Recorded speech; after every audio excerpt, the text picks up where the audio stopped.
Halo, ya. Ini apa ya? Oke, nggak apa-apa. Boleh? Gimana? Aku ada beberapa pertanyaan mengenai mental health. Langsung dari CDC-nya kan, Mas? Ya. Oke, langsung aja kali ya.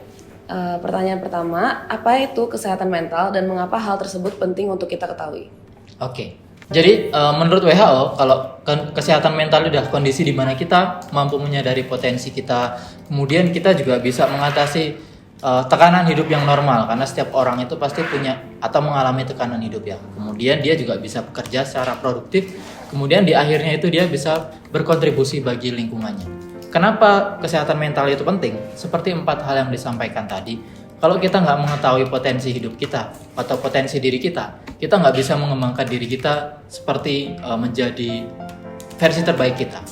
Kemudian seperti yang dijelaskan tadi bahwa kesehatan atau tekanan hidup itu adalah sesuatu yang tidak mungkin dihilangkan ya, pasti selalu ada gitu. Jadi ketika kita bisa mengatasi tekanan hidup itu dengan baik, ya kita bisa melanjutkan hidup lagi gitu. Kemudian yang terakhir kita bisa bekerja dengan produktif gitu ya. Kalau kita mengalami memiliki kondisi kesehatan mental yang baik, artinya kita bisa bekerja dengan produktif dan menghasilkan sesuatu. Apakah kita dalam hal karir atau dalam hal pendidikan gitu. Yang terakhir kita bisa berkontribusi terhadap lingkungan atau komunitas di mana kita tinggal. Seperti itu. Oke, pertanyaan selanjutnya. Hal mendasar apa yang perlu diketahui untuk mengetahui individu sedang mengalami gangguan kesehatan mental? Ya, kalau beberapa pertanda seorang mengalami kondisi gangguan kesehatan mental gitu ya, atau memiliki permasalahan kesehatan mental, salah satunya misalkan dia gelisah, kemudian sulit tidur, susah berkonsentrasi, kemudian hal yang biasa dia lakukan itu menyenangkan tidak bisa menyenangkan lagi. Nah itu kan memang sebenarnya itu adalah gambaran beberapa tekanan hidup. Tapi ketika itu tidak bisa diatasi dan menimbulkan hambatan, akhirnya kita tidak produktif, berarti itu sebagai sesuatu yang perlu diselesaikan seperti itu.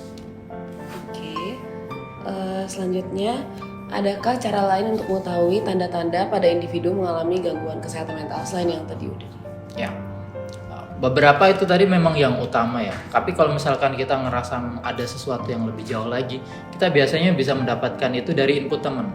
Apakah ada teman yang merasakan, oh Elsia kenapa sekarang kamu beda sama biasanya ya? Apakah ada sesuatu? Nah, dari pertanda-pertanda itu kita perlu warning untuk, mungkin kita perlu ada asesmen lebih lanjut. Nah, itu mungkin salah satu tanda apakah kita perlu bertanya kepada profesional. Oke, dan selanjutnya, jika individu dirasa mengalami gangguan kesehatan mental, kapankah waktu yang tepat untuk melakukan pemeriksaan lebih lanjut? Ya, ini gambarannya ketika kita sudah mengalami mungkin produktivitas kita menurun atau kita tidak bisa menjalani hidup seperti biasanya, yang biasanya kita happy, kemudian ini kita lebih banyak murung, kemudian yang biasanya kita produktif jadi kayak malas-malesan. Nah itu sebagai pertanda kita perlu untuk menemui profesional. Oke, dan bagaimana individu dapat mengelola kesehatan mental mereka? Oke. Jadi ada beberapa cara untuk kita bisa menjaga atau mengelola kesehatan mental gitu ya. Yang pertama, kita harus tahu potensi kita. Kita harus mengenali diri. Nah, mungkin beberapa orang itu terlalu sibuk dengan menjalani hidup sampai dia tidak menyempatkan waktu untuk banyak ngobrol dengan dirinya sendiri. Bahkan dia nggak tahu dirinya itu seperti apa yang jadi potensinya, apa yang jadi kelemahannya gitu. Jadi kita perlu tahu kondisi kita. Kemudian kita juga perlu jujur. Nggak apa-apa misalkan Elsa mengalami permasalahan kemudian sedih, marah, benci dan sebagainya itu adalah sesuatu yang wajar gitu. Jadi itu bukan sesuatu yang tidak boleh terjadi gitu. Kemudian kita juga perlu mengidentifikasi ada salah satu permasalahan yang namanya negative automatic thought. Kita kadang-kadang punya pemikiran yang salah terhadap diri kita. Misalkan kita punya kesalahan terhadap body image, kemudian kita sering membaca pikiran orang lain. Nah, itu adalah beberapa contoh NAT gitu yang itu perlu kita evaluasi dan kita perlu selesaikan.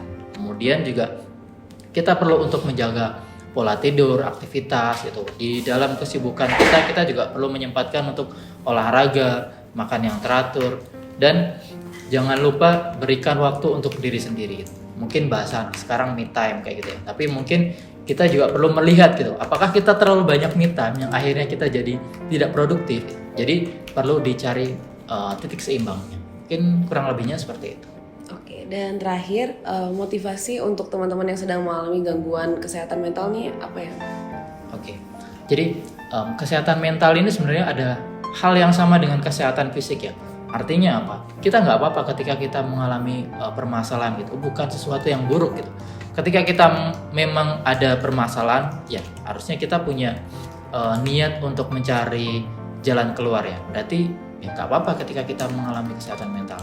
Yang kedua adalah setiap orang punya waktu dan prosesnya masing-masing. Jadi tidak sepantasnya kita membandingkan, oh kalau dia cuma 1-2 kali sesi selesai, oh ada yang sampai bertahun-tahun bahkan sudah bertahun-tahun nanti bisa relapse lagi. Jadi kita perlu tempatkan bahwa setiap orang punya waktunya sendiri-sendiri. Mungkin itu. Oke, pertanyaan dari saya udah cukup nih Mas. Oke. Terima kasih udah meluangkan waktu untuk Sama-sama. interviewnya. Ya oke, kalau gitu saya duluan ya. Oke, makasih Mas. Ya.